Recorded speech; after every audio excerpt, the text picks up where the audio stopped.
The date, August 19, 2018. The location, Bluewater Stadium, Park Island. The teams, Napier City Masters and an invitational team. The result? It wasn't important.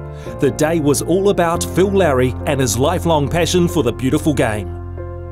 Absolutely loved Phil coming up against a big striker who thought that I'll just pick on this chap called Phil, and loved seeing these guys ending up in a heap on the floor and wondering what the hell had hit them when Phil came in for a slide tackle. Always had a smile on his face. He looked like he was enjoying training, even if it was throwing down the rain and I was getting onto him a little bit.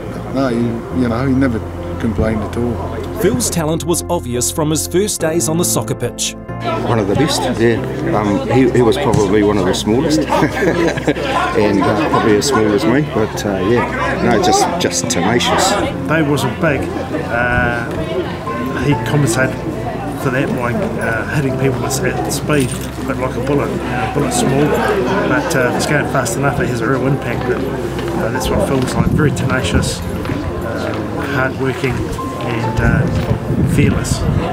Phil spent his childhood at St Leonard's Park in Hastings. If he couldn't play, he would be watching the bigger kids and adults show their skills. His first taste of rep football came in the under-11s. In 1976, he was selected for the New Zealand under-12s, earning lots of praise. A feat he repeated every year through the age groups. Phil was a leader as well and captained the North Island First 11. Phil was a striker in the early years. Defence became his forte when he moved into the senior ranks with Havelock North Wanderers. He moved to left fullback and kept a stranglehold on the position for the next 20 years. The second season with the Wanderers was crucial for Phil's career. He caught the eye of All Whites assistant coach Kevin Fallon when his team thrashed Gisborne City 5-1.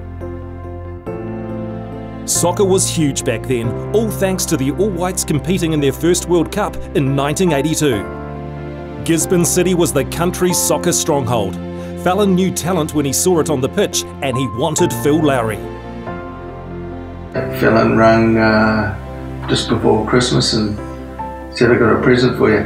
Would you like to come up here and play for us next year?" So yeah, that was bizarre. Started running a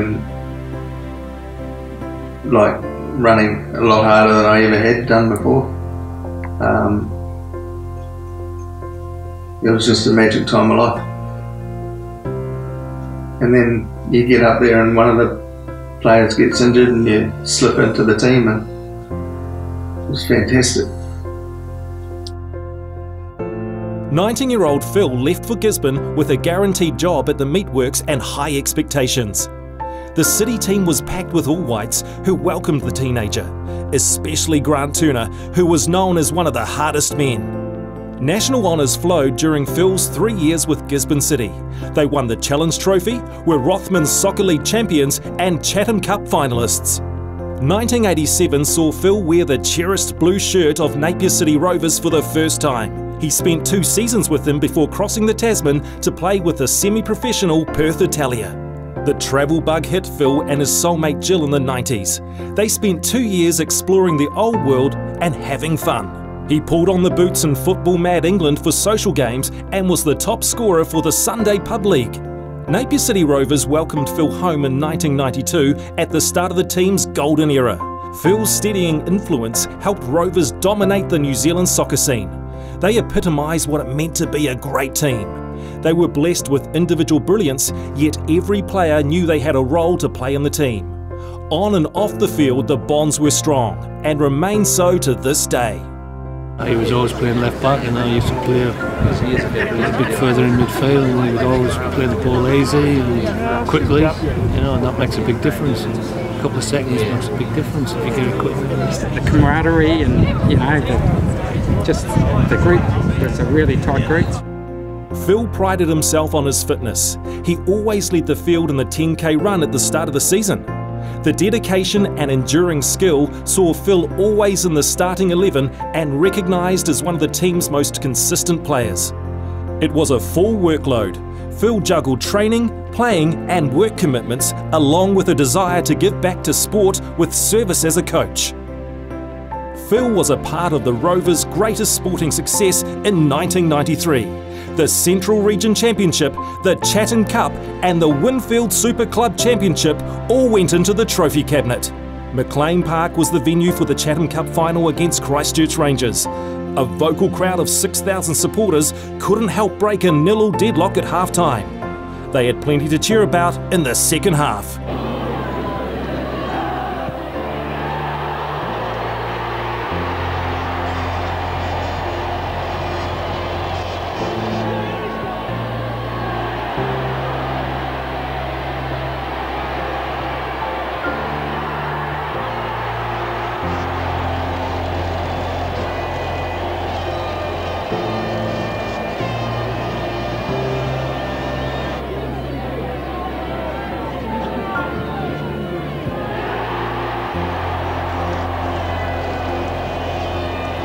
The Chatham Cup for 1993 belongs to Medallion, Napier City.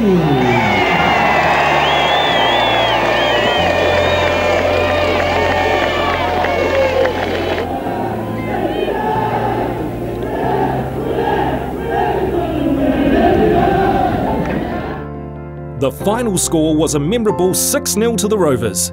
A month later, they were on a plane to Auckland for the inaugural Winfield Super Club final. Yes, the days of cigarette sponsors, and the match was televised. Another first. Waitakere were a tough team. With time running out, a desperate Mick Waite took the field with Glenn Whittington.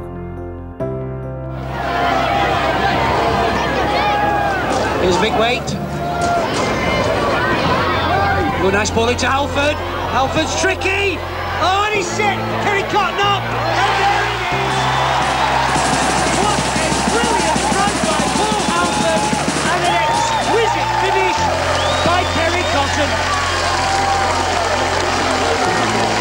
It went to extra time, but that's when the Rovers buried Waitakere. Post build up. This is Halford. Always dangerous when he gets to the penalty area. There's a little flick. Whittington. 3-2. Build-up once again by this Napier City Rovers side, and the joy is on the bench, and the joy is certainly on the face of substitute Glenn Whittington. There's not much doubt at all, those Napier supporters, they know where the cup's going. Here's Whittington with a real chance. Here's Whittington, he's gone round the goalkeeper, and he's hit the net. It's all over. Glenn Whittington, the substitute, has done it for Napier City Rovers. 5 minutes to go. Napier City Rovers 4, Waitakere City 2, and Waitakere look as if they are dead and buried. Waitakere scored a consolation goal, but the glory was all the Rovers. It was an unprecedented Chatham Cup Winfield Super Club double, stamping the Napier team as the best in the country.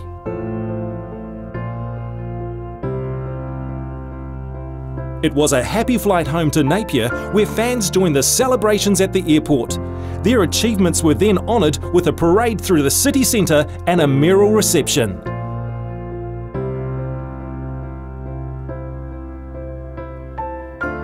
Phil capped a great year by leading the best and fairest competition, an accolade which surprised him. The years taught Phil to channel the aggression. If taken down in a rough tackle, he would now get up and shake the player's hand. Phil held his spot in the team for another 3 years until work commitments took him to Wellington. By then, the defender had played in well over 100 first team appearances for the Rovers.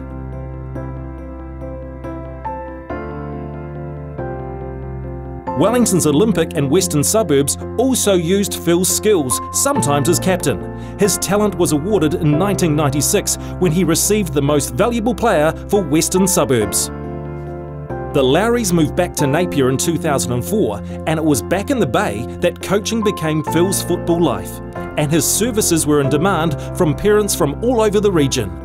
His team won the Hawke's Bay Junior Open Grade, and many of the players went on to higher honours with rep teams. Phil was always modest about his success, a humble footballer who was a team player to the core. Didn't sort of worry about who I was playing against. Whether they were all whites or whatever, it didn't make a difference. You just tackle them the same.